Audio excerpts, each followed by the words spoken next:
Bonjour à tous. Nous sommes heureux de vous proposer cette visioconférence sur la réduction des risques alcool en centre d'hébergement.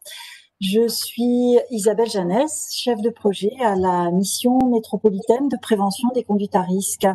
Alors pour ceux et celles qui ne nous connaissent pas, la mission métropolitaine de prévention des conduites à risque est un espace ressource qui est dédié à la prévention des conduites à risque, comme son nom l'indique, et qui est porté par deux collectivités territoriales que sont le département de la Seine-Saint-Denis et la ville de Paris. Et dans nos modalités de travail, l'une d'elles est de produire avec les acteurs de terrain, donc des supports et des outils autour des problématiques qui les concernent. Et c'est donc ainsi qu'on s'est intéressé depuis plusieurs années à la question de l'interdit qui est fréquent dans donc l'interdit fréquent de consommer de l'alcool dans les centres d'hébergement. Donc c'était une problématique qui est remontée de par les professionnels accueillis à notre espace accueil-outils. Et d'ailleurs, nous sommes dans les locaux de l'espace accueil-outils ce matin. Et donc cette donc réalité là de l'interdit met en difficulté à la fois les résidents des structures et aussi les professionnels et les équipes qui les accompagnent. Donc face à cette problématique, certains centres d'hébergement ont décidé de modifier leurs pratiques et de s'inscrire dans des approches de réduction des risques. Et donc, avec ces centres, avec certains d'entre eux, en tout cas quelques-uns, en 2017, on a monté un groupe interqualifiant, et ça, je vous en parlerai tout à l'heure dans une prise de parole ultérieure, quand je présenterai le document ressources qui est issu de ce groupe. Et ce travail, on l'a réalisé en collaboration avec l'Association nationale de prévention de l'alcoolologie de Paris. Voilà, donc cette orientation-là que nous avons prise en matière de réduction des risques alcool en centre d'hébergement, elle est soutenue par nos collectivités, donc notamment via le plan parisien de lutte contre la grande exclusion, mais aussi elle est inscrite dans le contrat local de santé parisien. Et puis les deux fédérations donc qui sont concernées par ces champs, c'est-à-dire la fédération addiction et aussi la fédération des acteurs de la solidarité, sont elles-mêmes porteuses d'initiatives qui visent à soutenir cette approche. Voilà, je rappelle, la réduction des risques alcool, elle constitue un axe du plan de la mission interministérielle de lutte contre les drogues et conduites addictives. Voilà un petit peu pour planter le décor et le cadre de notre travail. Mais concrètement, comment va se dérouler notre visioconférence? Alors, nous sommes pour 3 d'entre nous au sein donc dans les locaux de la mission métropolitaine de prévention des conduites à risque, avec donc Pierre-Olivier Leclanche qui est chef de service à l'AMPA, et avec lui donc nous aborderons la place des structures spécialisées en addictologie qui accompagnent notamment des centres d'hébergement, et puis il nous présentera donc le travail effectué et puis cette approche de la réduction des risques alcool. Il y a autour aussi de cette table ici à la mission Véronique Lévesque qui, elle, interviendra en dernier. Elle interviendra pour présenter l'expérience de sa structure. Et puis, à distance, il y a Marie-Laure Pouget qui aussi présentera l'expérience de son centre d'hébergement. Je reviendrai moi après la prise de parole de Pierre-Olivier Leclanche pour présenter le document réduction des risques alcool en centre d'hébergement. Et donc les deux centres d'hébergement qui témoignent de leur expérience ont tailles différentes. Ils en sont pas au même stade d'ailleurs de la mise en œuvre de leur démarche, et c'est là donc tout l'intérêt et toute la complémentarité de ces 2 témoignages. Et je remercie donc nos partenaires d'avoir accepté de se prêter à cet exercice. Et puis aussi à ceux qui nous regardent. Donc, si vous souhaitez poser des questions, vous pouvez le faire soit par l'intermédiaire du chat ou par mail. Et en fait, on répondra donc à la fin de nos interventions respectives, on vous répondra donc, et on prendra les questions. Donc, je vais commencer en passant la parole à Pierre-Olivier Leclanche, qui va donc introduire donc la question de la réduction des risques alcool, de la place d'une structure de prévention en addiction, et puis enfin d'AXAPA. Et donc, ce qui nous intéresse de savoir en quoi ça a modifié les pratiques antérieures, et voilà, et en quoi dans le champ de la prévention de quelle manière vous le prenez en compte désormais. Merci. Je vous passe la parole. Merci Isabelle.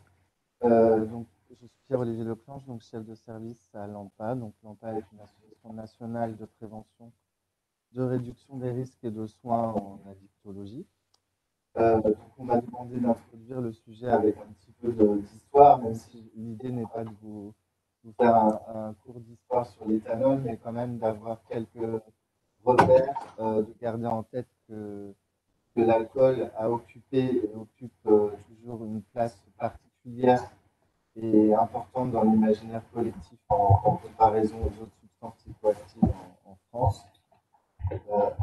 Rappelons qu'au XVIIIe siècle, j'ai un peu la forme technique, donc tu vas bien.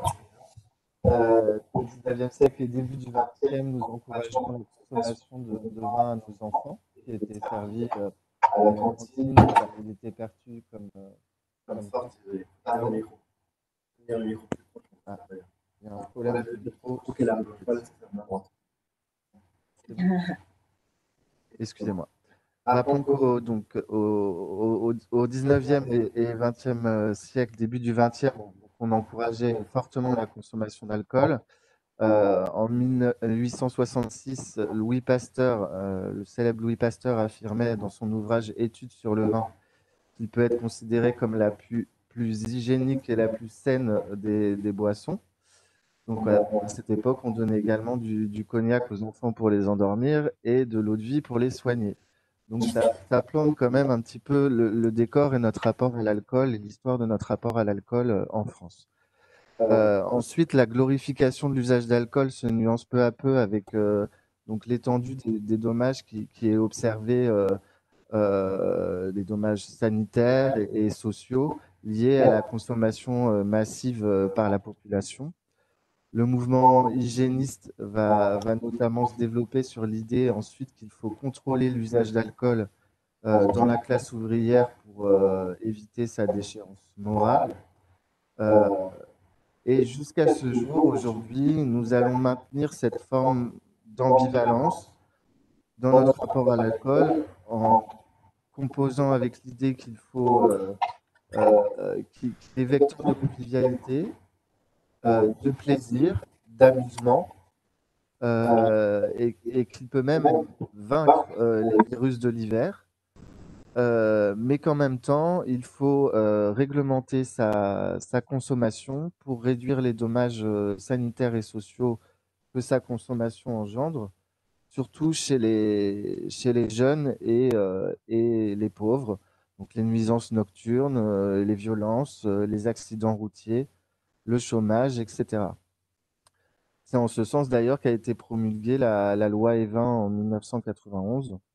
Euh, Aujourd'hui, donc 49 000 décès par an sont imputés tout de même à l'alcool. Son caractère cancérigène est souvent nié ou méconnu. Pourtant, il représente voilà, la deuxième cause évitable de mortalité par cancer. Et son coût social est estimé à 120 milliards d'euros par an. ce qui est à peu près au même titre que le tabac d'ailleurs. Donc, j'ai parlé du mouvement hygiéniste. Effectivement, le secteur de l'action sociale et de l'hébergement va garder en héritage ce mouvement hygiéniste et notamment en interdisant la consommation d'alcool par les résidents dans ces établissements. Avec l'idée que pour garantir la paix sociale, pour éviter les débordements dans les structures, mieux vaut interdire l'alcool. Et qu'il constitue quasiment un prérequis pour les professionnels qui accompagnent les personnes, que pour s'en sortir dans la vie, il faut se libérer définitivement de sa dépendance à l'alcool. Voilà. Donc, sans quoi, c'est un petit peu peine perdue et que si les personnes ne montrent pas une volonté d'abstinence, il vaut mieux interrompre leur hébergement et laisser la place à des personnes qui veulent réellement s'en sortir. C'est voilà, toute une rhétorique qui a eu longtemps été à l'œuvre dans le secteur de l'hébergement et qui a tendance ces derniers temps à être remise en question par rapport à une évolution des mentalités et des pratiques professionnelles. Notamment, ça s'est quelque peu assoupli avec la loi de 2002, donc sur le droit des usagers, avec l'importance plus forte qui a été donnée dans la prise en compte de la parole et des droits des usagers dans le secteur médico-social. Et puis ensuite aussi l'apparition du principe d'inconditionnalité de l'accueil en hébergement dans le Code d'action sociale et des familles en 2007. Euh, donc c'est vrai que nous, association de prévention et de soins des addictions, on s'est emparé du sujet parce que depuis de nombreuses années, nous accompagnons des centres d'hébergement pour former les équipes de professionnels et mettre en place des actions de prévention auprès des personnes accueillies et hébergées. Euh, Cette activité nous a donné à voir l'étendue des difficultés des professionnels et des structures pour gérer cette consommation, cette alcoolisation des résidents, malgré l'interdiction, un phénomène d'interdiction qui est largement étendu dans le secteur de l'hébergement. Euh, et donc, du coup, on a cheminé pour proposer de nouvelles réponses qui s'inscrivent dans une démarche de réduction des risques au prisme également des acquis de la réduction des risques liés à l'usage de substances illicites. Alors, c'est quoi la réduction des risques? Quelques repères, c'est ne pas mettre l'abstinence comme un préalable à l'accompagnement des personnes et donc reconnaître que l'arrêt des consommations n'est pas possible pour elles pour le moment et qu'il n'est pas possible non plus de décider cet arrêt pour ces personnes. C'est aussi reconnaître que malgré leur addiction, les personnes peuvent être soucieuses de leur santé et s'engager sur des objectifs atteignables. C'est enfin associer les personnes dans l'élaboration et la mise en place des réponses à apporter aux problèmes posés, développer leur participation, leur pouvoir d'agir dans le processus de décision et puis aussi dans la mise en place des actions. C'est outiller les personnes pour réduire les risques associés à leur consommation. Donc, ça peut passer par de l'information en santé, de la délivrance de matériel de réduction des risques, et puis bien sûr, dans le champ de la réduction des risques alcool, du changement dans les pratiques professionnelles et institutionnelles pour répondre à cette consommation et aux dommages associés. Euh, Donc, dans le secteur de l'hébergement, cela implique notamment la levée de l'interdit de consommation d'alcool par les résidents. Et c'est cette démarche que nous avons expérimentée avec Emmaüs Solidarité entre 2005 et 2007 au CHRS Georges Dunant à Paris. Et que nous avons ensuite poursuivi, développé auprès d'autres centres d'hébergement. C'est d'ailleurs une expérimentation qui fait l'objet d'un retour d'expérience dans le document ressources qu'Isabelle Janès va vous présenter par la suite. Et puis, pour ma part, je vais m'en tenir là et puis rester à votre disposition à la fin de notre visioconférence pour répondre à vos éventuelles questions. Je vous remercie.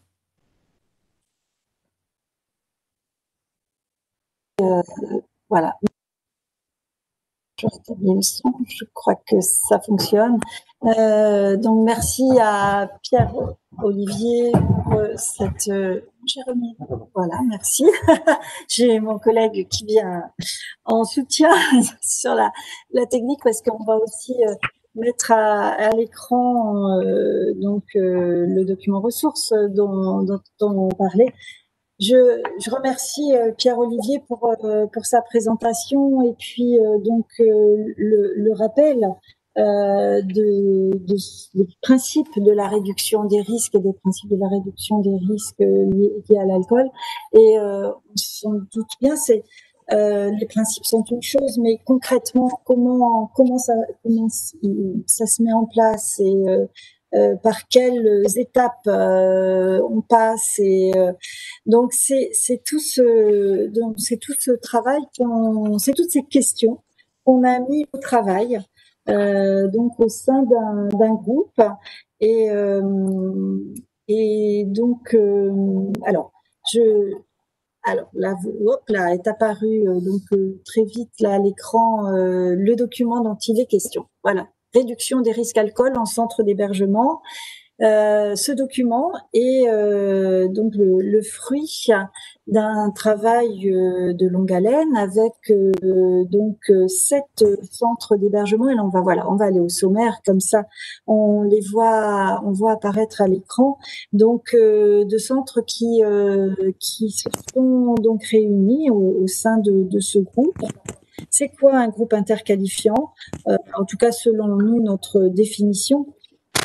On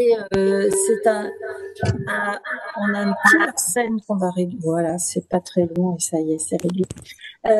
Donc, ce groupe interqualifiant, c'est un espace d'échange de pratiques, de mise en commun des connaissances, et puis au fil des questions qui se posent et que collectivement on ne sait pas résoudre, on fait appel aussi à des expertises qui viennent éclairer ces questionnements. Et donc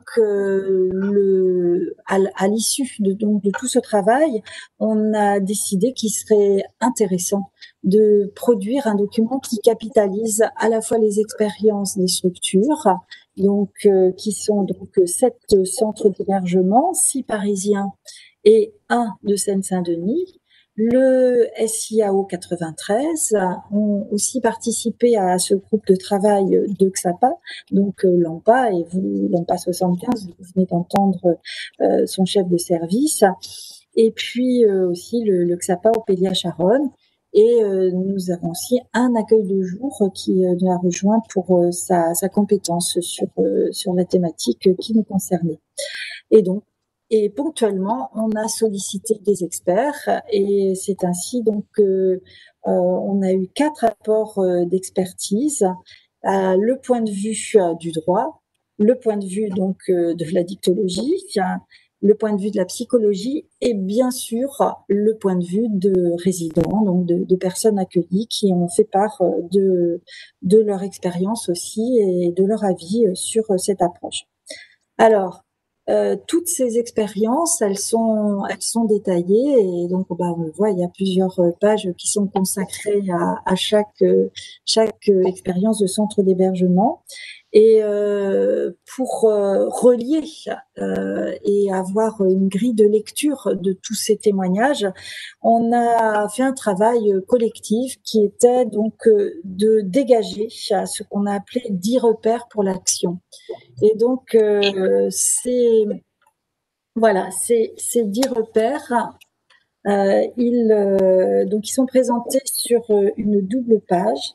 Ils relient à la fois les expériences et les expertises, ils permettent d'aller de l'un à l'autre. Et puis ils permettent d'éclairer donc la réflexion qui a été mise en place pour accompagner donc ces démarches. Ça va, par exemple, de la nécessité de s'adapter au contexte singulier des structures, l'importance de comprendre la logique de la réduction des risques et aussi la place de l'alcool, l'effet du produit, et ça, c'est dans chaque expérience, c'est un incontournable. L'importance de la concertation avec les personnes accueillies, mais ça, c'est même la base de l'approche en matière de réduction des risques. L'implication de l'ensemble des personnels, les écrits indispensables. Enfin, voilà, je ne vais pas détailler tous les 10 repères, parce que de toute façon, ce document sera accessible à tous à l'issue de ce temps de visioconférence. Et ce qu'on a voulu faire aussi, parce que ce 2 doubles pages, 10 repères, ça peut paraître, 80 pages de documents, ça peut paraître lourd. Donc on a voulu faciliter la lecture et permettre donc des consultations rapides sur des points qui vous intéressent. Et là, donc par exemple, on va prendre sur le repère 1 du côté des résidents. Par exemple, le repère 1 qui est donc adapter l'action de réduction des risques et des dommages au contexte spécifique, puisque donc chaque structure évidemment est différente de par sa taille, de par les publics accueillis et les interactions qu'il y a entre les résidents, les professionnels. Enfin, tout ça doit faire l'objet d'un diagnostic, mais je laisserai nos partenaires en parler de leur place, ce sera bien plus illustré. Et donc là, par exemple, du côté des résidents, si on veut éclairer ce point-là, on peut cliquer directement sur cet item. On accède à un extrait qui correspond et qui, donc là, par exemple, est un extrait qui concerne la démarche mise en œuvre au CHRS La Poterne des Peupliers. Et ensuite, si on veut en savoir plus, on veut lire donc l'ensemble du témoignage, eh bien, on va sur plus, et là, on accède à l'ensemble du texte, et ça permet évidemment de remettre l'extrait dans sa globalité et de voir l'amont et l'aval. Et ensuite, on peut revenir aux repères et comme ça retourner sur d'autres points et donc aller chercher d'autres extraits qui seront adaptés donc à là où vous en êtes. Voilà. Notre souci, c'est vraiment d'accompagner vos démarches, enfin des démarches qui se mettront en place et de produire donc un outil très pratique. Alors, on tient à le dire parce que ça a vraiment été aussi le souci de tous les contributeurs, c'est que la somme de ces repères, ça constitue pas une modélisation. C'est pas 10 repères incontournables et si on les a pas respectés, on ne peut pas y aller. C'est des éclairages. Ils apportent des éclairages et ils sont issus des expériences. Et ils font pas l'impasse d'ailleurs sur les difficultés rencontrées, voire éventuellement sur les échecs de certaines démarches et donc pour lesquelles on s'y reprend. Et donc aussi à la fin du document, on a des annexes et ces annexes, elles sont vraiment des supports pratiques. Elles sont pareilles, elles sont issues des expériences des structures qui ont participé à tout ce travail et vraiment je les remercie de nous avoir confié et d'avoir permis à tous d'y accéder parce que ça permet de voir des extraits de formation, de voir aussi comment est-ce qu'on peut valoriser son expérience. Ça permet de consulter des extraits de règlements de fonctionnement et ça justement ça sera illustré très concrètement tout à l'heure, de voir des questionnaires, de voir des grilles d'observation. Voilà, donc des outils pratico-pratiques pour soutenir l'action.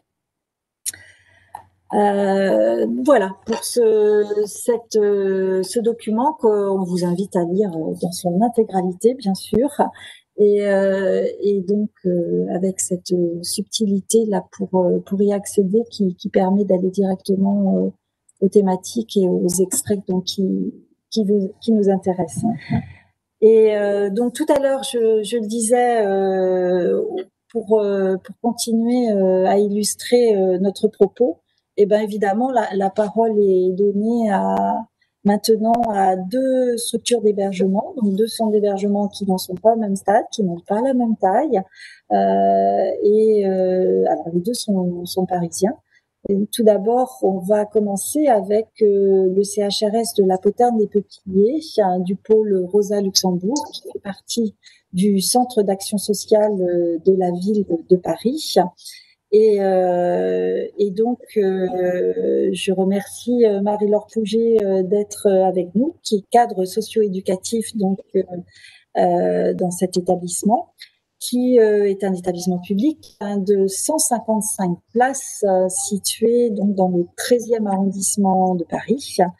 Et donc Marie-Laure, comment le projet s'est mis en place dans votre structure? Je vous passe la parole. Merci. Voilà, moi je travaille en tant que cadre socio-éducatif au CHRS La Poterne des Peupliers depuis 5 ans et demi maintenant. Et donc, comme disait Isabelle, le CHRS est donc géré par le Centre d'action sociale de la ville de Paris et c'est donc un établissement public. Et donc, on a le statut de fonctionnaire au sein de cet établissement-là. Il faut savoir que le CASVP gère à peu près 8% des places d'hébergement de Paris. Et on est organisé en pôle, et donc le pôle Rosa Luxembourg gère, lui, 4 structures, et donc un foyer d'accueil spécialisé, un centre d'hébergement d'urgence, 2 CHRS dont la Poterne des Peupliers, un service aussi de restauration solidaire, et on accueille et héberge 500 personnes en tout sur le pôle. Les problématiques et difficultés liées aux consommations d'alcool sur la structure de la Poterne des Peupliers sont nombreuses. Et cela malgré finalement l'interdit de consommer et d'introduire de l'alcool au sein de la structure. Ce qui nous a bien montré que l'interdit ne semblait pas protéger les personnes accueillies et ni même les professionnels qui étaient souvent confrontés finalement aux prises de risque des résidents. Depuis 2018, le CHRS s'est donc rapproché de la mission métropolitaine et de l'ANPA pour réfléchir avec eux à l'accompagnement des personnes consommatrices d'alcool. Le travail mené ensemble nous a permis finalement de montrer la nécessité d'un changement de paradigme dans la prise en charge des personnes consommatrices plutôt que de chercher à exclure ces personnes. Dans une première partie, on va vous présenter un petit peu le contexte général et l'évolution de l'institution et des personnes que nous accueillons. Puis dans une deuxième partie, je vous parlerai un petit peu de la mise en place d'un diagnostic partagé et les difficultés auxquelles on a été confrontés. Et enfin, dans une dernière partie, je vous parlerai de notre expérimentation qu'on a mis en place depuis peu de temps. Le CHRS Poterne des Peupliers accueille et accompagne aujourd'hui 155 personnes de manière inconditionnelle. L'inconditionnalité, c'est vraiment une valeur forte au sein du CASVP et c'est accepter finalement toute personne sans prendre en compte la situation de détresse médicale, psychique, sociale et vraiment permettre à tous d'entrer, d'intégrer directement un centre d'hébergement sans passer par un escalier d'hébergement. L'histoire des centres d'hébergement du CASVP atteste d'une forte capacité des structures à s'adapter finalement aux besoins et aux attentes des populations, ainsi qu'aux évolutions sociétales. Et c'est une évolution qui a été continue au cours du XXe siècle et se poursuit encore aujourd'hui. Plusieurs établissements du pôle Rosa Luxembourg sont issus de la destruction des anciens bâtiments de l'asile de nuit Nicolas Flamel, qui a été lui créé en 1987. Et à l'époque, c'est une structure qui pouvait accueillir jusqu'à 700 personnes, dans une logique vraiment de mise à l'abri ponctuelle, asilaire et nocturne. L'humanisation de ces structures a guidé de nombreux travaux engagés ces dernières années et pour certains qui sont encore en cours.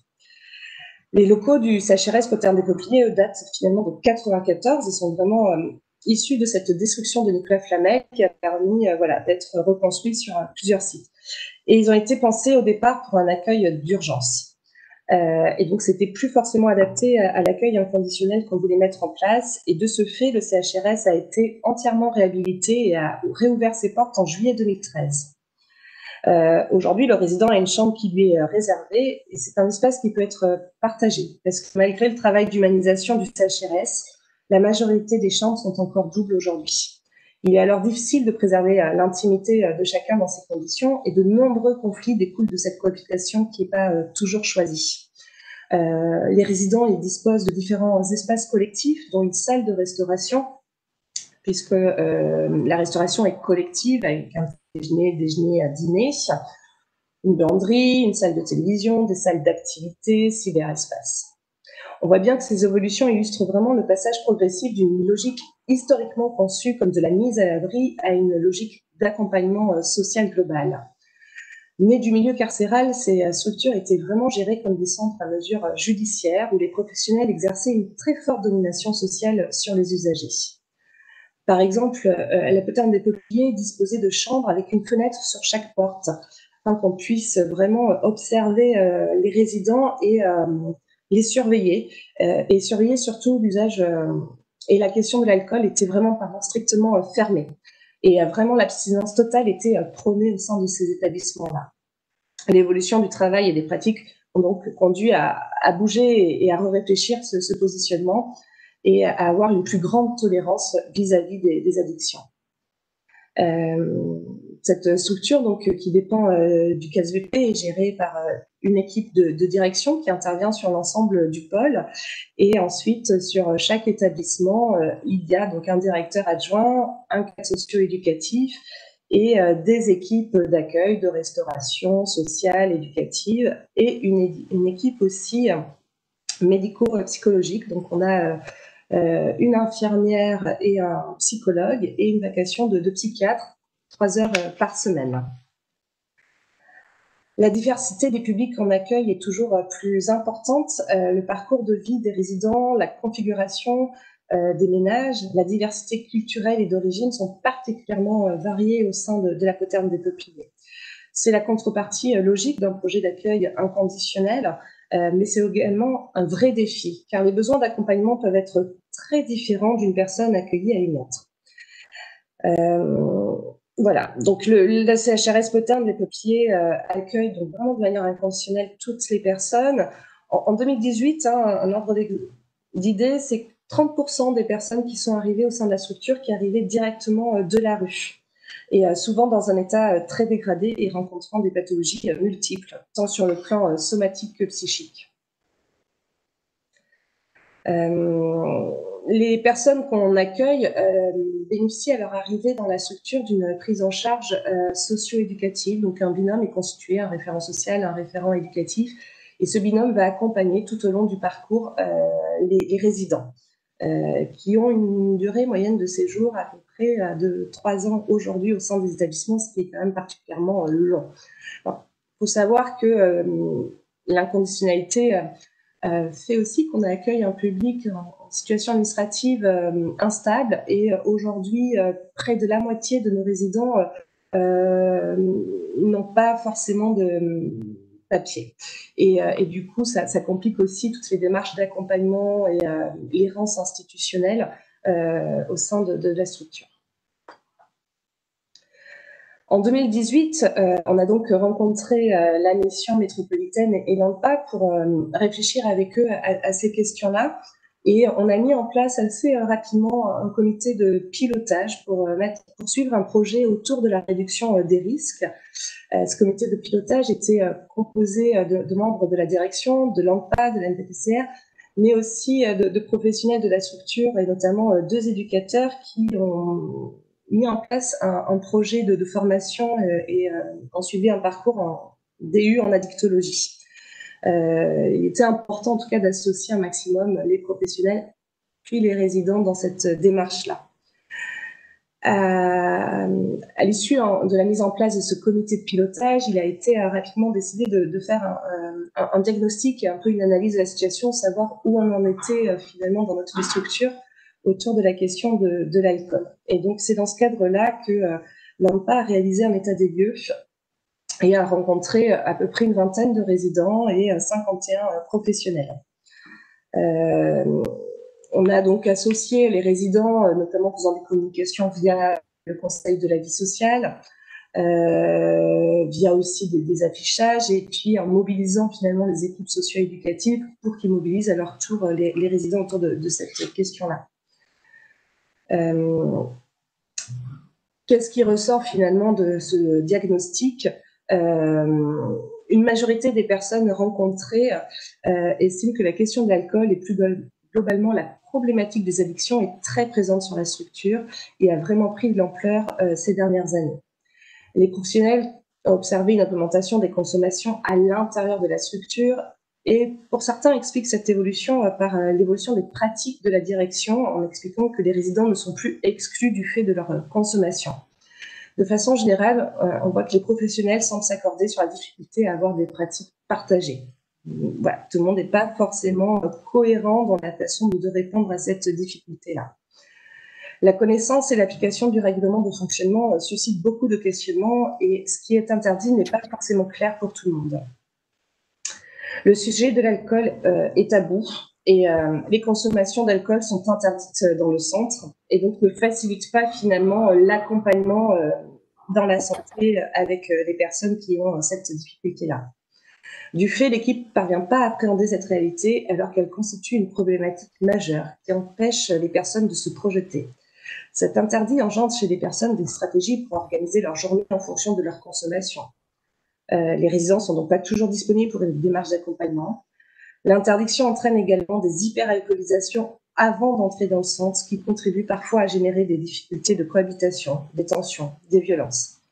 Et l'autre question aussi qui a été pas mal posée, c'est la question du droit. Finalement, accueillir des personnes en centre d'hébergement, mettre à disposition une chambre, même partagée, aucune loi interdit la consommation normalement d'alcool pour des adultes. Et donc, notre règlement n'était pas juridiquement adapté au public qu'on accueille. À l'issue de ce travail réalisé par l'ANPA, il a été proposé à l'ensemble des professionnels de la structure et des résidents de participer à des formations et des ateliers santé pendant le dernier trimestre de l'année 2018. On a mis en place un certain nombre d'actions, notamment la mise en place d'une analyse de pratique au départ animée par CAP 14, qui est un XAPA. On s'est rendu compte assez rapidement que ça ne fonctionnait pas. On avait 2 professionnels maximum par séance. Ça avait du mal à prendre. Voilà, c'est très bien, ça vous donne l'occasion d'une pause. Donc, merci de tout ce rappel là que vous venez de nous faire, d'où vous venez, la dimension asilaire de l'établissement, donc aussi d'avoir rappelé que le travail social, combien il a évolué, la part hygiéniste, enfin voilà, vous nous avez rappelé là peut-être pour beaucoup des choses qui peuvent être passées aux oubliettes. Et voilà, donc là, nous en étions donc à une démarche accompagnée, et plusieurs, le diagnostic, voilà, une tentative de mise en place de l'analyse pratique, et donc ça ne marchait pas. Donc, je vous laisse venir. Ça ne marche pas, au même titre que la mise en place des ateliers de santé à destination des résidents, ça ne prend pas. Les grosses difficultés sont sur la mobilisation, c'est-à-dire qu'on met en place un certain nombre d'outils et ça ne prend pas.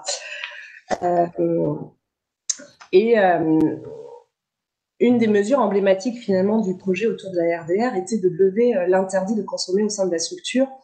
Et on s'est rendu compte assez rapidement que finalement cette levée d'interdit a cristallisé beaucoup de craintes et d'incertitudes, tant chez les professionnels que chez les résidents.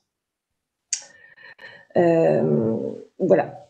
La difficulté de lever de l'interdit de consommer de l'alcool s'exprime donc sous forme de réticence, d'incertitude, et qui témoigne vraiment à une difficulté d'entrer dans le changement.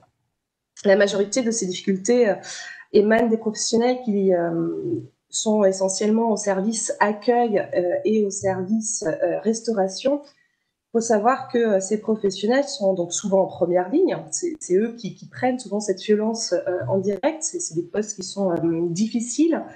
Et en même temps, on a aussi des professionnels qui sont là parfois depuis plus de 20 ans dans nos structures et donc qui ont vécu tous ces changements-là. Et c'est aussi leur dire ce que tu faisais avant, bah, finalement, c'est pas top.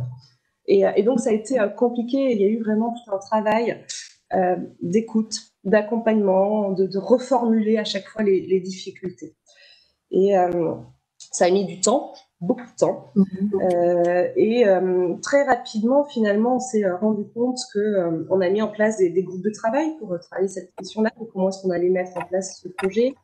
À travers l'ADP, ça tournait assez vite à ceux qui sont pour, ceux qui sont contre, et ça a généré un certain nombre de clivages au sein des équipes.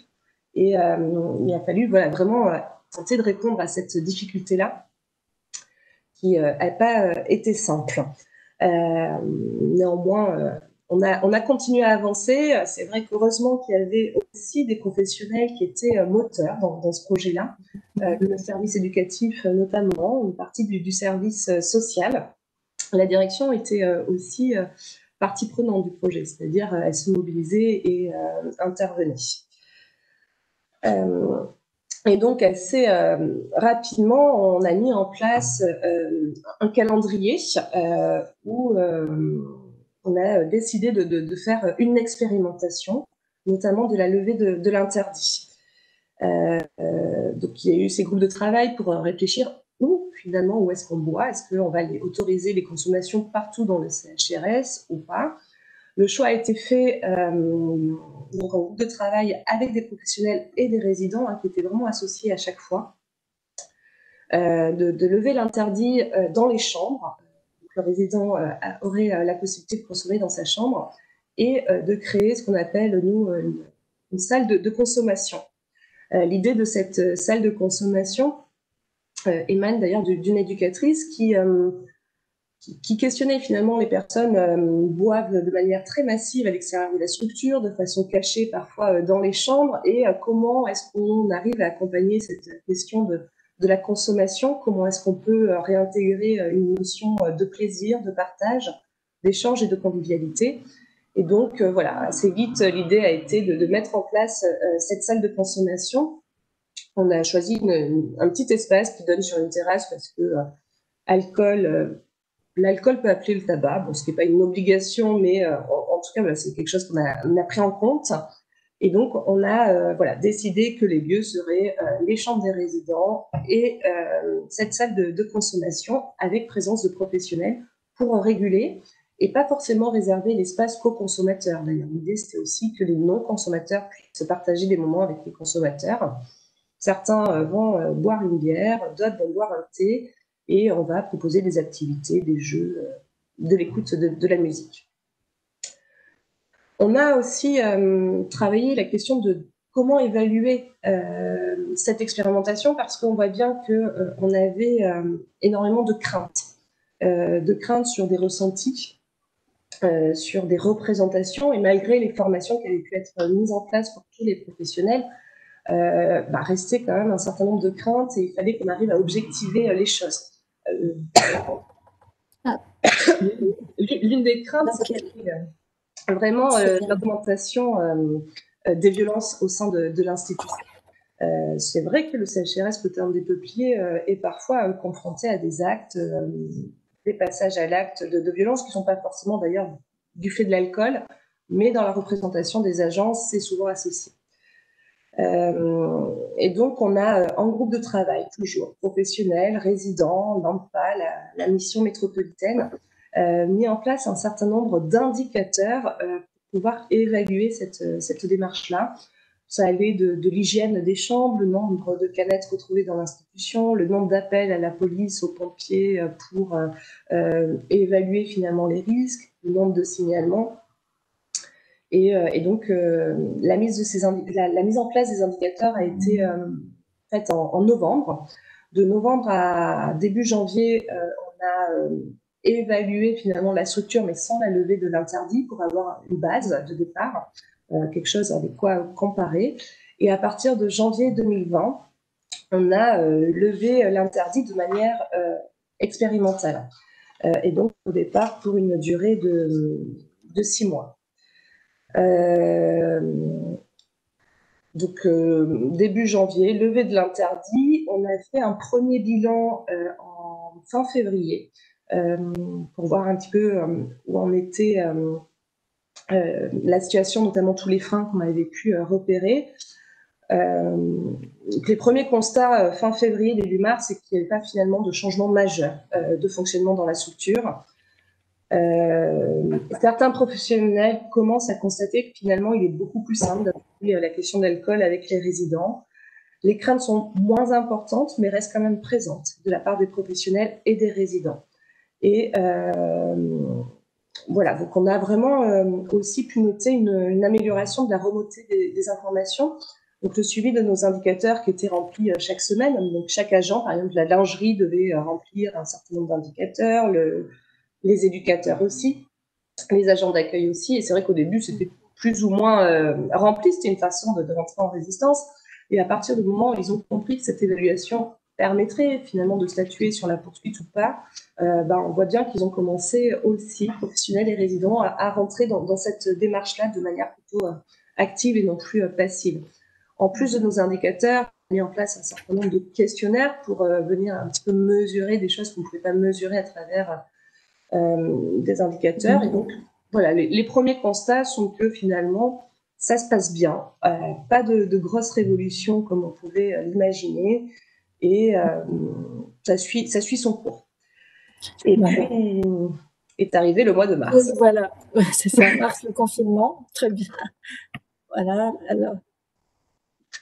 Et vous avez continué. L'expérimentation se poursuit pendant la période de confinement. Donc, oui. Et grande expérience.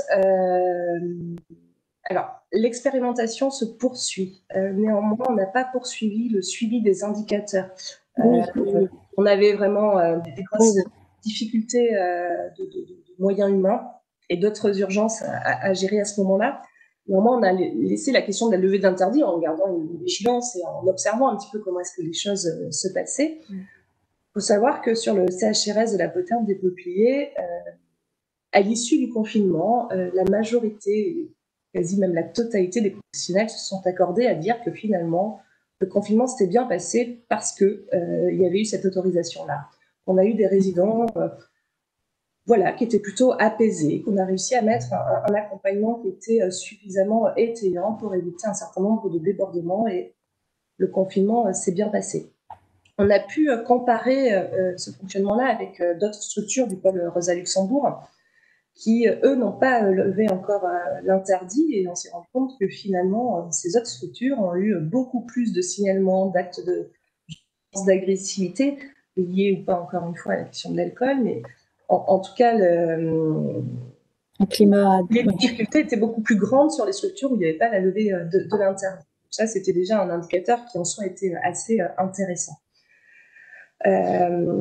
Au sein de cette expérimentation, on a aussi mis en place une autre expérimentation. Le pôle Rosa Luxembourg a été assez touché par le Covid. On a eu un peu plus de 80 résidents qui ont attrapé la Covid-19. On a eu une cinquantaine de professionnels aussi qui sont tombés malades. Donc ça a été, en termes de continuité d'exercice, ça a été assez compliqué.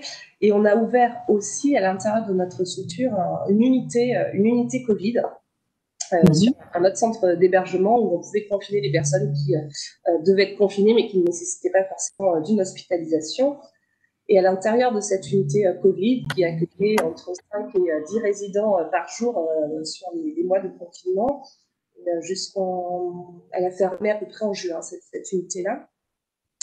On a pu, avec les éducateurs présents, les agents d'accueil présents, mettre en place aussi une démarche de RDR parce que toute la question était de comment confiner des personnes qui avaient des problèmes de consommation. C'était un petit peu une mission impossible. Et donc, on a pu, pour les personnes qui étaient notamment sans ressources, acheter de l'alcool. Pour les autres, on allait faire leurs courses. Et on remettait à peu près... il y avait eu un travail, un échange avec les résidents qui étaient confinés. C'était à peu près 4 bières par jour, alors qu'on adaptait plus ou moins en fonction des personnes. Et finalement, cette unité a aussi super bien fonctionné. Les gens étaient plutôt très apaisés, très posés. Il y avait un côté un peu zen, ce qui n'était pas du tout le cas dans l'autre partie de la structure. Donc, c'était assez étonnant comme environnement. Et on a pu vraiment travailler cette question de réduire les risques, d'accompagner petit à petit la consommation, de réfléchir avec la personne quand est-ce que tu as besoin de consommer, quel est le risque à ce moment-là. Et donc, voilà, c'était vraiment une initiative assez riche. Merci beaucoup, Marie-Laure, là, de ce témoignage complet où on a vraiment, on a fait un saut dans l'histoire avec vous. Et en fait, je vais passer la parole parce qu'il y a vraiment des complémentarités évidemment dans vos interventions à donc Véronique Lévesque, qui est directrice. Donc on reviendra, hein, voilà, restez surtout. Et on reviendra donc ensuite sur cette intervention. Mais donc avec Véronique Lévesque, qui est directrice donc d'une structure qui est plus petite, qui elle donc est engagée depuis plusieurs années, ça je l'ai déjà dit, dans une démarche de réduction des risques alcool, et qui accueille donc 21 personnes en situation de grande exclusion et 11 bénévoles en colocation. Voilà. Donc, je vous passe la parole, Véronique, pour nous expliquer un petit peu, puisque vous avez ce recul, la levée de l'interdit n'est pas d'aujourd'hui, donc n'est pas de janvier. Donc, voilà. Quels sont vos constats pour ce qui est de votre structure?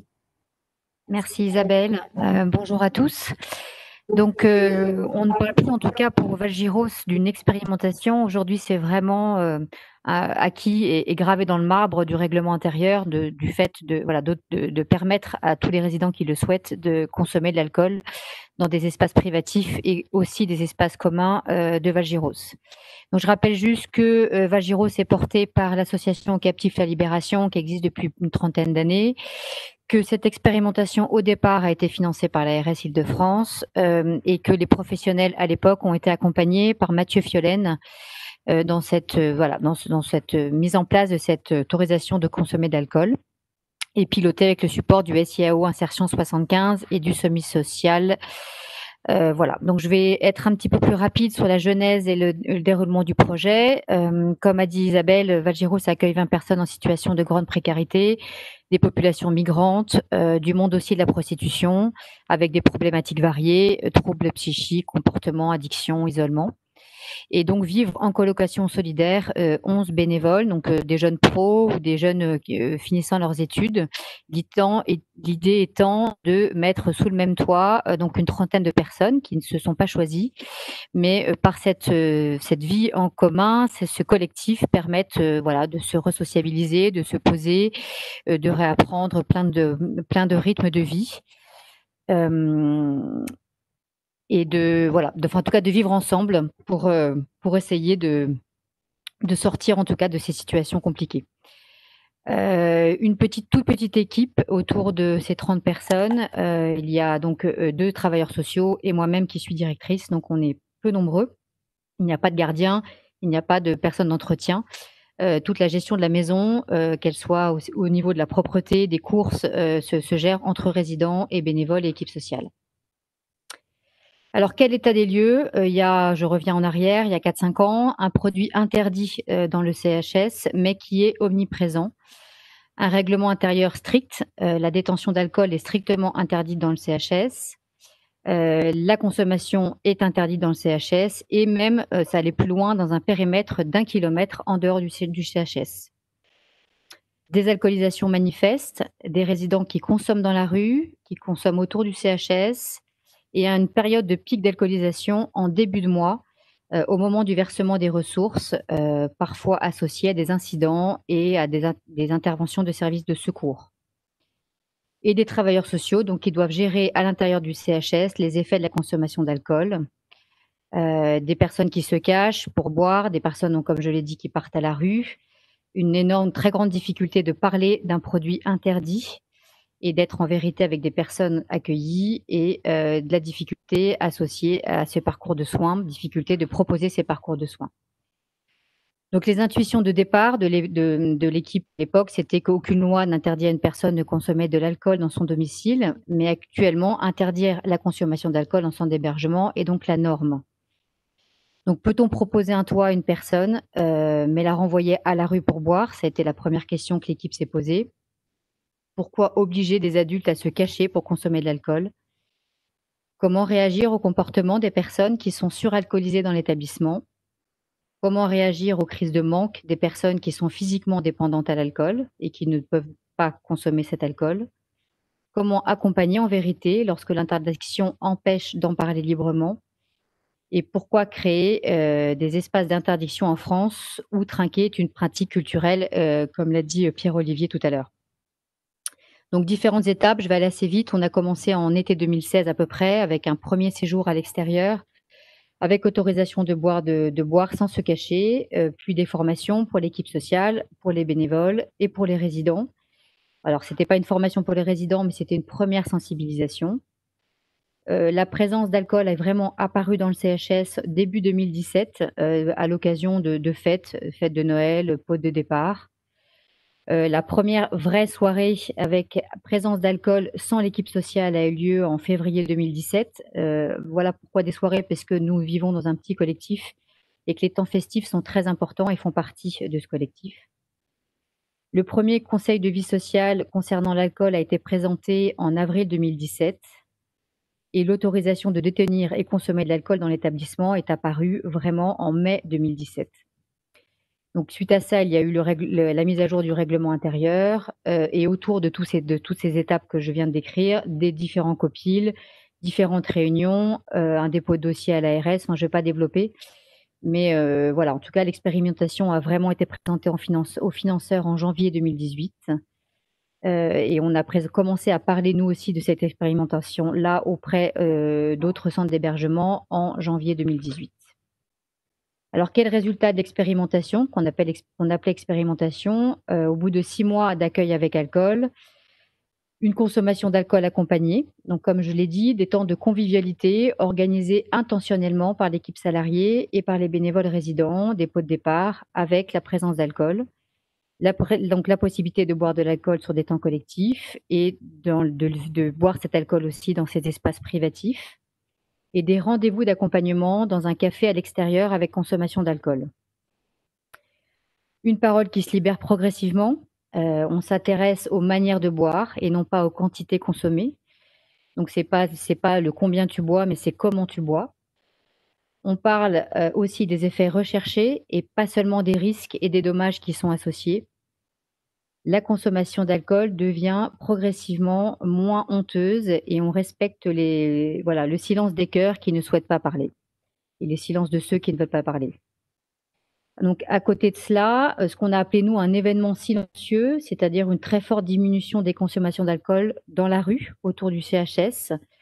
Très peu de personnes qui disparaissent plusieurs jours pour s'alcooliser à l'extérieur. Alors je dis très peu, voire plus du tout.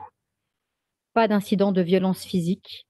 Pas de réclamation des voisins pour tapage nocturne, ce qui était beaucoup le cas avant. Des bénévoles qui ont mieux adhéré à ce que craignait l'équipe. Le changement des règlements leur permet d'être moins dans une position paternaliste, et d'être davantage dans une position communautaire. Et des résidents très opposés pour certains au départ et qui sont au fil du temps se sont laissés apprivoisés par ce discours et par cette expérimentation et donc qui adhèrent au projet. Donc il a fallu une nécessaire période de transition. C'est important de penser à la notion de temps. On ne pose pas un changement de cette ampleur d'une manière aussi rapide. Donc il a fallu du temps et aussi des retours en arrière et quelques échecs avec la présence d'un résident qui a beaucoup consommé pendant un été, qui a vraiment monopolisé beaucoup l'attention de l'équipe sociale. Donc une personne alcoolodépendante qui a eu des épisodes forts et qui a re-questionné cette levée de l'interdit. Le changement donc de représentation qui prend du temps, comme je viens de le dire, et ça a été aussi le temps d'une sensibilisation auprès de partenaires, parce qu'on ne travaille pas seul. Donc, il a fallu aussi sensibiliser les partenaires qui accompagnent le CHS. On est allé rencontrer la mairie de secteur, la coordination des maraudes, le SAMSA du secteur, des associations d'exclusion sociale du quartier. Voilà, on a commencé un petit travail de sensibilisation sur cette démarche et qui a permis d'interroger et de permettre à certains de se questionner sur une possible transposition de cette expérimentation à l'extérieur. Alors, quelle est l'amélioration pour la qualité de vie? Donc, on parle beaucoup de sécurisation des consommations. Grâce à l'intervention de Mathieu Fiolaine, on a pu comprendre, l'équipe sociale, l'importance de l'hydratation dans des périodes dans des pics d'alcoolisation, de comprendre aussi les vitesses de consommation, de pouvoir parler aussi du fait de ne pas poser une canette de bière par terre, de faire attention à se positionner pour ne pas provoquer des chutes. Donc vraiment, la sécurisation des consommations est rentrée vraiment dans la vie du CHS. L'amélioration, c'est aussi l'apaisement au quotidien des personnes accueillies. Il a fallu travailler beaucoup avec certains résidents sur les stratégies de contournement quand on boit. Et ça a été vraiment une période importante pour nous. Boire vite, boire dehors, se cacher. Bon, tout ça, on a appris à le travailler avec eux. L'autorisation aussi permet de dégager du temps et des ressources psychiques pour se soigner. Donc, pour certains résidents, ça a été la possibilité de pouvoir se tourner vers le soin et avancer et travailler aussi sur des sujets personnels pour lesquels il était compliqué de travailler puisque l'alcool prenait beaucoup trop de place dans leur vie et empêchait aussi de pouvoir en parler. Et enfin, très important, au-delà de l'alcool, la confiance. L'accueil avec alcool requiert de faire confiance et de quitter une position infantilisante par rapport aux personnes bénéficiaires. Ça a été pour nous aussi un vrai travail de comprendre que seul le résident est expert de ses consommations et qu'en aucun cas une équipe sociale n'est là pour lui expliquer qu'il boit trop, mais c'est lui qui est l'expert de ses consommations. On a constaté aussi un effet global sur l'estime de soi des personnes qui sont consommatrices d'alcool. Et voilà, maintenant la priorité d'accompagnement, avantage fixé sur un dialogue avec la personne, ce qui va provoquer une amélioration en qualité de la relation d'accompagnement. En matière de santé, la démarche a été accueillie avec bienveillance chez nos partenaires, le centre de soins Saint-Vincent-de-Paul, qui est partenaire du CHS, les quelques médecins généralistes avec lesquels on travaille, voilà, la psychiatre du CMP, et puis l'alcoologue du XAPA Monte Cristo avec lequel on travaillait à l'époque. Voilà, donc un parcours de soins a été amorcé pour certaines personnes et ça a permis aussi de pouvoir diffuser un petit peu cette nouvelle culture au sein du CHS. Alors les outils de l'accueil avec alcool. Lors des réunions d'équipe que nous faisons une fois par semaine, on fait un recueil systématique des faits liés à l'alcool, donc les faits marquants toutes les semaines avec un point d'attention pour certains accompagnements. Les entretiens par les travailleurs sociaux tournent aussi maintenant sur cette consommation d'alcool pour les résidents qui sont concernés.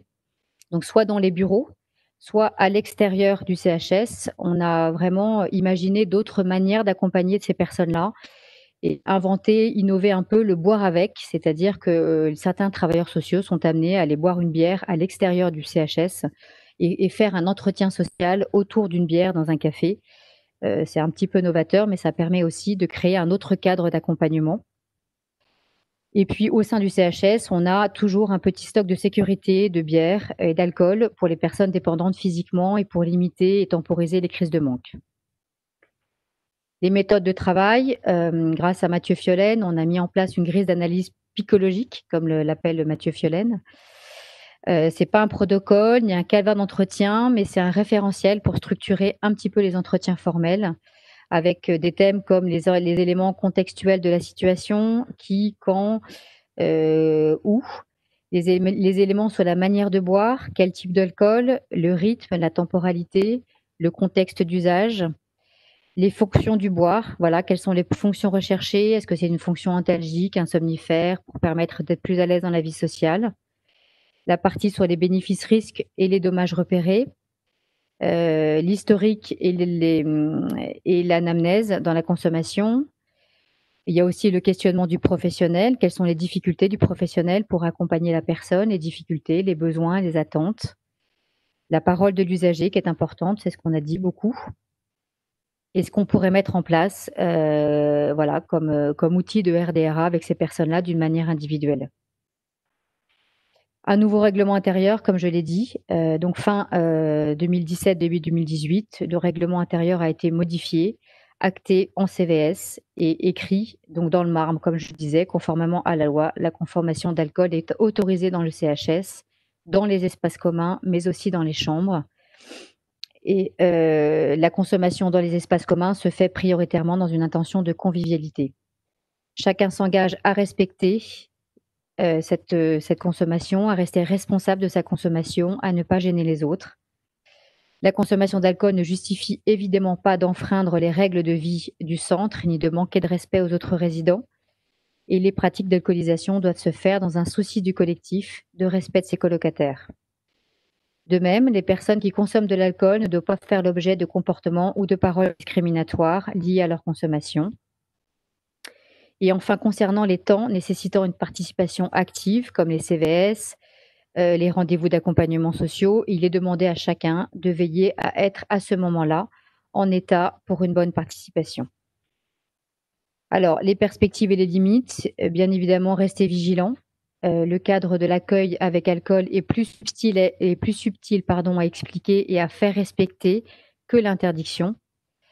Donc, c'est sans cesse une réexplication de ce lever d'interdiction pour les nouveaux résidents, pour les nouveaux bénévoles. Séparer la consommation d'alcool des comportements demande davantage d'explications. Il faut rester vigilant au cadre et rappeler qu'il n'y a pas de négociation possible avec une personne alcoolisée, il n'y a pas de pédagogie possible avec une personne alcoolisée. Donc, c'est à nous, l'équipe, de nous adapter quand on est face à une personne qui est alcoolisée. Notre discours ne sera pas le même. Quelle perspective pour des orientations vers d'autres structures où l'alcool est interdit? Voilà, nous, c'est là vraiment la question qu'on se pose. Quand un résident est accueilli avec l'alcool, qu'il est alcoolodépendant, quelles peuvent être les suites pour lui après Val-Giros? Faire connaître et comprendre aux partenaires, on a un rôle de plaidoyer qui nous semble important. L'alcool n'est pas un problème, mais une solution à un problème. Et quelle mesure de l'impact? Les résultats relèvent surtout de l'analyse qualitative sur un nombre limité de personnes accueillies. On est en train de réfléchir à un questionnaire de satisfaction auprès des usagers qui sont concernés et un suivi d'indicateurs quantitatifs, des sanctions pour des manques au règlement avec présence d'alcool, des discours spontanés des personnes sur leur consommation. Et force est de constater qu'on a très peu d'événements indésirables liés à l'alcool aujourd'hui suite à cette levée de l'interdiction. Alors, comme disait Marie-Laure tout à l'heure, il y a eu le temps du confinement pour lequel il a fallu s'adapter. Comme je le disais, on est toute petite équipe et quand le confinement s'est posé, les 2 travailleurs sociaux ont été confinés en province et donc je suis restée seule sur site 2 jours par semaine et 3 jours en télétravail et les bénévoles ont tous volontairement choisi de rester vivre ces 10 semaines avec les résidents. Donc il a fallu essayer d'anticiper les difficultés de ce confinement-là. Donc une vigilance accrue sur les résidents qui sont concernés par cette consommation d'alcool, un achat de stock de bière suffisant pour éviter les allers-retours à l'extérieur du CHS et éviter de ramener la Covid et d'éviter les périodes de manque. Et malgré cela, il y a eu de nombreux temps festifs pendant ces 10 semaines avec des temps de consommation, de présence d'alcool à table. Et le retour que l'on a pu faire avec les résidents et avec les bénévoles a été très positif, avec un seul événement indésirable lié à une surconsommation d'alcool qui était une agression verbale et qui s'est réglée très facilement. Donc, on a bien évalué le fait que cette consommation d'alcool est bien intégrée dans le CHS et particulièrement dans des temps où l'équipe sociale n'est pas présente. Donc, et après, qu'est-ce qu'on fait aujourd'hui de ces 4 années à peu près de levée de l'interdit d'alcool à Val-Giros? C'est maintenir un questionnement permanent de l'équipe. On a des comportements qui nous amènent quand même très régulièrement à nous re-questionner. Est-ce qu'on est à la bonne place? Est-ce qu'on a la bonne distance? Est-ce que nous avons la bonne posture? Continuer aussi à sensibiliser les bénévoles qui tournent régulièrement, puisque le temps de présence d'un bénévole est entre 1 an et 2 ans en moyenne. Donc, ce qui nous amène constamment à resensibiliser les nouveaux bénévoles qui arrivent dans le CHS. Il y a aussi continuer ce plaidoyer auprès des pouvoirs publics, auprès des centres d'hébergement qui pourraient se questionner, mais aussi auprès de la société civile, puisque quand on parle un petit peu de cette possibilité de consommer de l'alcool dans le CHS, on nous renvoie systématiquement ou quasiment systématiquement à la question: mais donc vous leur faites comprendre qu'il faut qu'ils arrêtent de boire? Eh ben non, en fait, on n'explique pas qu'il faut arrêter de boire, mais en revanche, on sécurise ces consommations et on les accompagne dans ces consommations. Donc il y a vraiment, une dimension de la société civile qui est importante et qu'il faut sensibiliser à cette levée d'interdiction, et enfin de permettre de changer les regards, comme je le disais, et d'accueillir d'une manière inconditionnelle toute personne qui demande un hébergement, qu'il soit consommateur d'alcool ou pas. Voilà.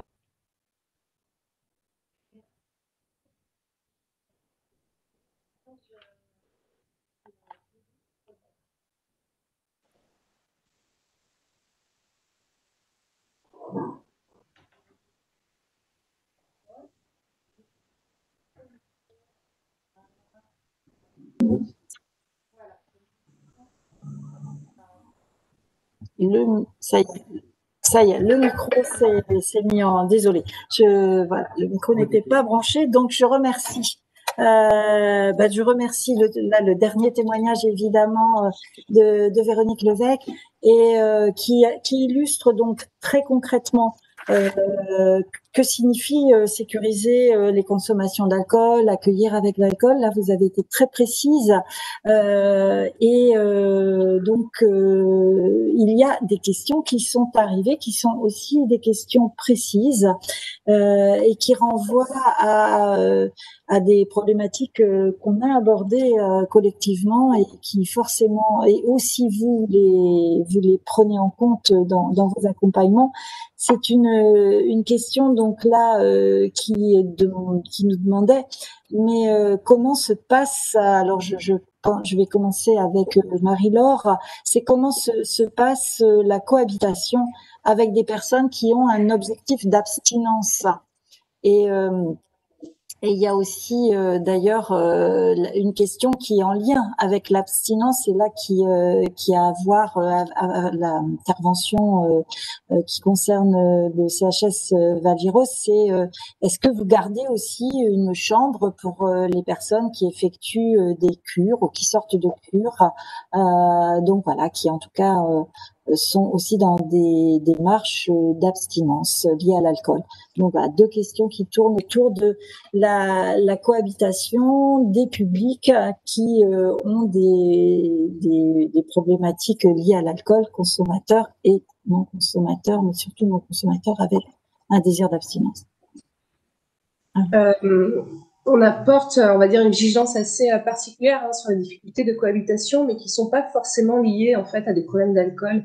Et avant de mettre en place l'expérimentation, on avait déjà de nombreuses personnes qui, dans les faits, consommaient de manière cachée dans les chambres.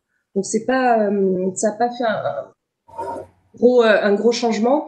En revanche, ça fait partie de nos indicateurs et donc on a essayé de suivre un petit peu tous les mouvements de chambre. Dès lors qu'il y a un problème de cohabitation, la première réponse, c'est de mettre en place une médiation. Et quand cette dernière n'est pas possible, on peut mettre en place un changement de chambre. Et concrètement, des changements de chambre, on en fait tous les 2-3 jours. Enfin, c'est quelque chose qui fait partie du travail, mais avant l'expérimentation, ni plus ni moins aujourd'hui. Après, sur la question de l'abstinence en tant que telle, il faut savoir que certes, on a mis en place ce projet de RDR, mais on peut aussi, pour les résidents qui le souhaitent, accompagner un projet de sevrage. Et donc, et on a rencontré, alors c'était en janvier, les alcooliques anonymes qui sont venus, qui ont fait aussi l'intervention, et on propose aussi pour certains résidents d'aller sur ce type de structure.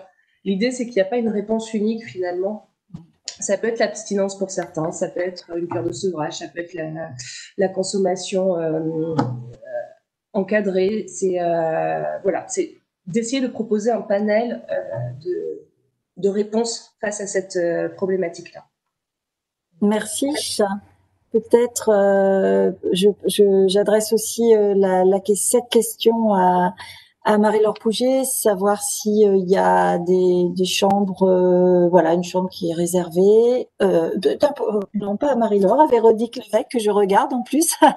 Donc voilà, est-ce que Alors, il n'y a pas de chambre réservée. En revanche, quand une personne arrive à Valgiros, et dans l'entretien d'accueil, on est très très clair avec le positionnement de Valgiros et sur le fait qu'il faut que la personne soit à l'aise avec cette possibilité de consommer d'alcool dans les espaces communs et dans les espaces privatifs. Et si le travailleur social qui est là, présent pour ce premier entretien, voilà, nous alerte peut-être sur effectivement une période d'abstinence ou une personne qui est en post-cure, peut-être qu'on s'interrogera sur sa capacité à vivre ce collectif avec des consommations d'alcool. Mais il n'y a pas de chambre identifiée pour des personnes qui sont en post-cure. Si la personne se sent à l'aise pour rentrer dans le collectif, il n'y a aucun problème avec ça. Merci. Il y a une question qui concernait donc plutôt l'expérience de la poterne, à savoir si l'expérience de la salle de consommation, enfin en tout cas de l'espace de consommation, la terrasse, si ça a continué. La terrasse a continué. Alors pendant le confinement, on a adapté, c'est-à-dire un professionnel et pas plus de 2 résidents à la fois. Donc on a essayé de réguler en fait, parce que c'est vraiment un petit espace. Et ensuite, on a repris là depuis juillet avec une ouverture quasi quotidienne en soirée. Et, on fait de plus en plus d'ouverture aussi en matinée. La plus grosse difficulté qu'on a, c'est plutôt en termes d'organisation et de moyens humains. En fait, c'est qu'on arrive à adapter nos plannings. Mais ça fonctionne plutôt bien. Merci. Alors, je vois l'heure qui tourne et donc on arrive à la fin du temps imparti pour notre visioconférence. Et après, on n'a pas laissé de questions en suspens. Donc, ceci dit, si des personnes ensuite veulent poursuivre avec les intervenants, ce sera évidemment possible. Et alors, on me signale une nouvelle question. Alors là, ça concerne, c'est comment est repris avec l'usager un événement indésirable. Là, c'est tout un champ qu'ouvre la personne qui pose cette question. C'est comment c'est repris et quelle est l'échelle des sanctions. Mais alors, je ne sais pas si en si peu de temps vous pouvez répondre. Très rapidement, l'événement est repris. Est repris en entretien individuel avec le travailleur social en fonction de l'importance de l'événement désirable, je suis présente ou pas. Et effectivement, après, il y a une échelle de sanctions qui va d'un simple avertissement jusqu'à une exclusion provisoire de 3 jours. Voilà, on est un peu sur les 2 extrêmes et après, il y a un juste milieu à trouver, mais en tout cas, il y a une échelle de sanctions qui est bien claire et qui a été expliquée aussi et qui a été inscrite dans le règlement intérieur.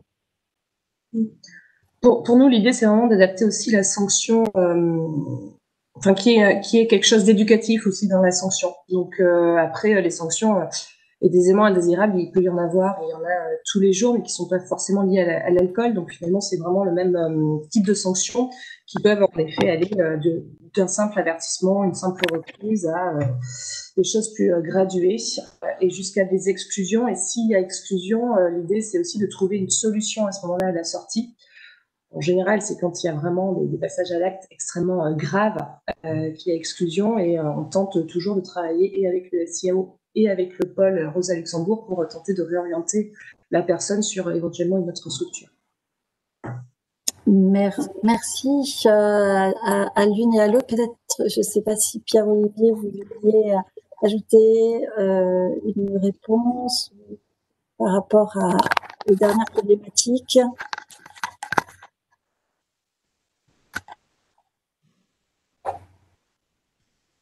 Non, simplement, effectivement, remercier le témoignage des représentants des CHRS présents pour ça participe effectivement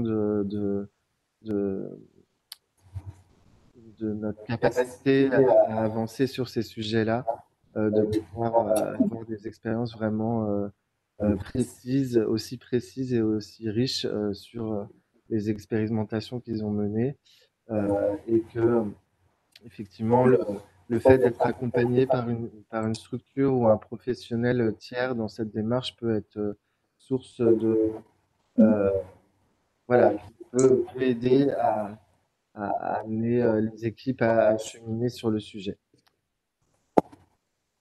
Donc, moi, je vous remercie tous les trois d'avoir participé à ce talk. Et je remercie aussi à tous ceux qui étaient derrière leurs écrans et qui ont suivi, qui ont réagi.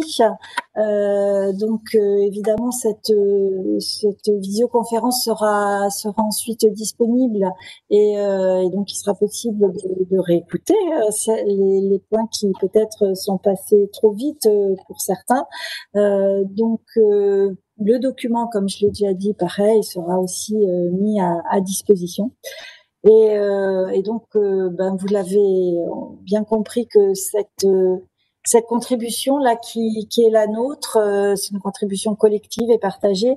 Elle s'inscrit donc dans un mouvement qui est bien plus large et on espère que cette pierre apportée va donc permettre une médiatisation plus importante.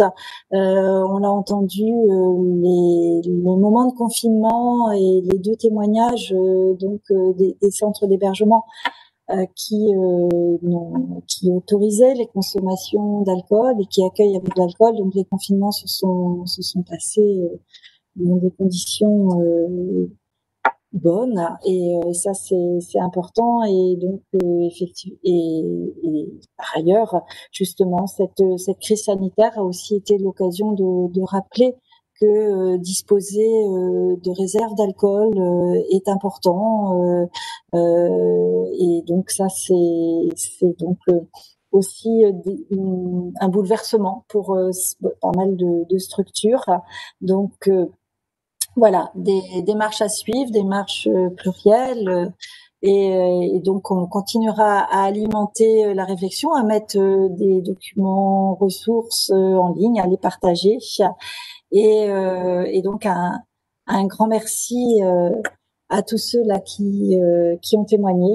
Et on voit bien par contre, ce que ça aussi indique, c'est que sortir du tabou, savoir du tabou de parler des questions d'alcool, savoir accueillir les personnes avec leur consommation, proposer un cadre sécurisé, eh bien ça demande beaucoup d'engagement et d'accompagnement et que ça n'est voilà, une fois que c'est fait, c'est pas fini, l'autorisation n'est pas une fin en soi, c'est une étape.